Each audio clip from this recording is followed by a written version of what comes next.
രാമരാവണ യുദ്ധം പാടിക്കളിച്ച് മനോഹരമാക്കി കാണികളെ വിസ്മയിപ്പിച്ച് കാവിലമ്മ നിറഞ്ഞ കയ്യടികൾ നൽകിക്കൊണ്ട് കാവിലമ്മയെ നമ്മൾക്ക് ഇവിടെ നിന്ന് യാത്രയാക്കാം.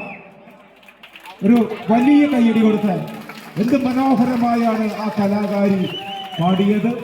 ഒരുപാട് ഉയരങ്ങളിൽ തെരളിപ്പാട്ടിന്റെ മനോഹാരിത കാണികൾക്ക് വിസ്മയപൂർവ്വം നൽകിയാണ് കാവിലമ്മ ടീം ഇവിടെ